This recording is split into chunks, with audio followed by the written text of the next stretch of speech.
নমস্কাৰ ৰাজীৱ শৰ্মাৰ অন্য এটা ভিডিঅ'লৈ আপোনালোক সকলোকে স্বাগতম জনাইছোঁ। চেষ্টা কৰিছোঁ আজিৰ পৰা ডেইলি ভ্লগ কৰিবলৈ, সেইকাৰণে ডেইলি ভ্লগ নাম্বাৰ এইটো 1 হয়।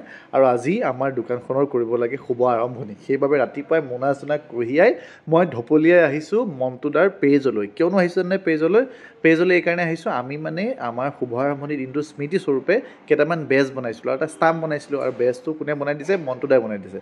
তো বোকাখাতবাসীৰ বাবে মানে মণ্টুদাই বৰ ধুনীয়াকৈ কাম কৰে। পেজ আছে, ফোন নাম্বাৰটো মই আপোনাক দেখুৱাই দিছোঁ। তো পেজত আপোনালোকে DTP বা প্ৰেছ লাইনৰ সকলো কাম কৰিব পাৰে। মণ্টুদাক যিসকলে চিনি পায় ফোন কৰিলে হ'ল। তাৰপিছত আহি পালোঁ দোকান সন্মুখভাগত বোলে যথেষ্ট ধূলি আৰু মই সাৰিব লাগিব, আৰু সাৰিবলৈ হ'লেতো ধূলি উৰিব। তো ধূলিখিনি মাৰিবলৈ এটাই উপায় হ'ল, সেয়া উপায় হৈছে প্ৰথমে পানী ছটিয়াই ল'ব লাগিব। সেইকাৰণে মই বাল্টিয়ে গোটেই সন্মুখভাগত প্ৰথমে পানী ছটিয়াই লৈছোঁ, যাতে ধূলি নুৰক, মই চৰ্দিৰ পৰা বাচি থাকোঁ। আৰু যিহেতু সন্ধিয়ালৈ সকলো আলহী মাতিছোঁ, প্ৰায় 150-200 আমি মানুহ নিমন্ত্ৰণ দিছোঁ, আহিলেই হ'ল। কাৰ্পেট চাৰ্পেট পাৰি এতিয়া ৰাজীৱ শৰ্মা লাগি গৈছে সাৰিবলৈ, হাতত একেবাৰে বাঁহৰ ঝাৰুলৈ সাৰিব লৈছোঁ। সিমানটো সময়তে কি জানে, ফোনবোৰ আহে। কামৰ সময়ত ফোনবোৰ এনেও সদায়ে বেছি, তো মই ফোনবিলাক এটেণ্ড কৰি কাণত এনেকৈ একানিয়াকৈ লগাই মই সাৰি আছোঁ। মানে কাৰোলৈ ইয়াত আশা কৰি লাভ নাই, নিজৰ কামখিনি যিমান সোনকালে আজৰি কৰিব পাৰিম সিমান সোনকালে মই আজৰি হ'ম। যিহেতু এই ধূলি বালিৰ লগত থকা যিমান কাম আছে আগবেলা শেষ কৰি মই আকৌ ঘৰলৈ গৈ ওলাই আহিব লাগিব।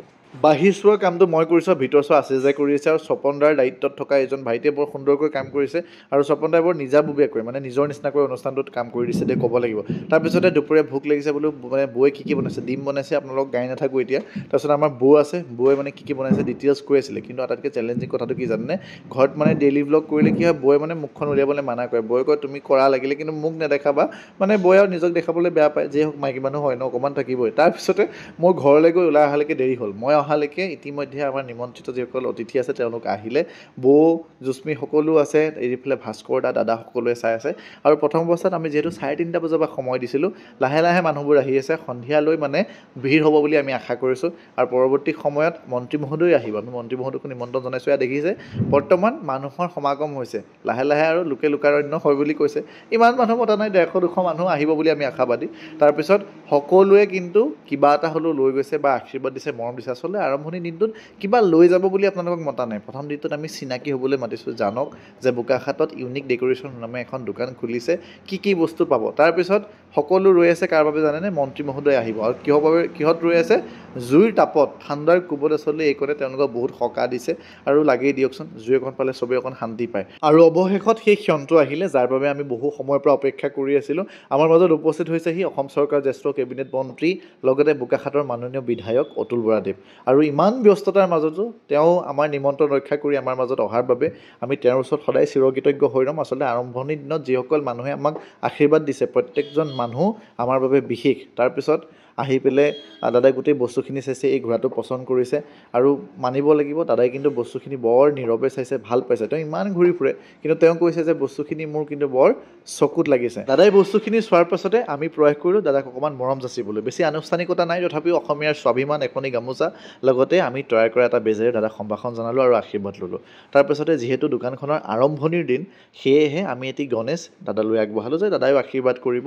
অসমৰ বিভিন্ন স্থানত তেওঁ ঘূৰি ফুৰে, অসমৰ জনপ্ৰতিনিধি, তেওঁ আশীৰ্বাদ কৰিলে মই ভাবোঁ 100জন মানুহৰ আশীৰ্বাদ আৰু লাগিব। তাৰপাছতে এখনি গীতা তেওঁক দিছিলোঁ, আৰু দাদাই খুব ভাল পালে গীতাখন দিয়াৰ বাবে। আৰু গীতাৰ মহত্ব সকলোৱে জানে, আৰু যিসকল মহান লোকে এই গীতাখন খুব কম দামত বিকি আছে, আপোনালোকে দেখিব বোকাখাতৰ মানে আশে পাশে বা বৰ্তমান বহু সময়ত বিকি আছে গীতাখন। তাৰপাছতে আমাৰ মাজত থকা জগতদাক আমি অকণ মৰম যাচিলোঁ। জগতদা আমাৰ মাজত উপস্থিত থকাৰ বাবে তেওঁকো ধন্যবাদ জনাইছোঁ।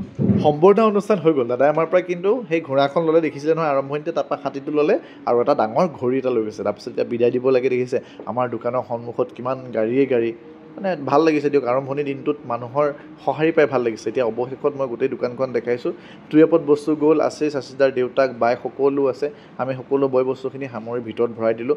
সময় প্ৰায় 9:30 মান বাজিছে শেষ হোৱালৈকে আমাৰ মানে অনুষ্ঠানটো। এয়া দেখিছে, ইয়াত ঘোঁৰাখন নাই, সেয়া আমাৰ মন্ত্ৰী মহোদয়ে লৈ গ'ল। সেইডোখৰত হাতীটো নাই, আমাৰ মন্ত্ৰী মহোদয়ে লৈ গ'ল। ভাল লাগে দিয়কচোন, বোকাখাতৰ জনপ্ৰতিনিধিয়ে যেতিয়া আমাক এনেকৈ সঁহাৰি প্ৰদান কৰে। বোলো এতিয়া দোকানৰ পৰা যাওঁ, ভাগৰ লাগিছে, ৰাতিপুৱাৰ পৰা অহৰহ কাম কৰি আছোঁ। কামৰ অন্তত ভৰি তলুৱা মানে কৈছোঁ নহয় কেকাই গৈছেগৈ। শেষত চাটাৰ টাটাৰ মাৰিলোঁ, চাটাৰ টাটাৰ মাৰি বিদায় ল'লোঁ। আমিতো স্কুটিৱালা, স্কুটিতে যাব লাগিব, আশীষা হৈ গাড়ীত গুচি যাব। ঘৰলৈ আহিলোঁ, বৌয়ে বোলে কি বনাই আছে মই দেখাই আছোঁ। এইফালে হৈ গ'ল ব্ৰইলাৰ বনাই আছে, যিহেতু দাদাই আমাৰ নাখায়। আৰু এইফালে কি বনাইছে মই মোক দেখাবলৈ অনুৰোধ জনাইছোঁ। ব্ৰইলাৰটো বৰ ধুনীয়া গোন্ধাইছে। তাৰপিছত এইফালে বনাই আছে কোমোৰাৰ লগত হাঁহ, যিহেতু আমাৰ ঘৰতো আলহী আছে। ঠিক আছে দিয়ক ৰাইজ, মই আৰু কোমোৰা হাঁহৰ সোৱাদ লওঁ। আপোনালোকক অন্য এটা ভিডিঅ'ত লগ পাম।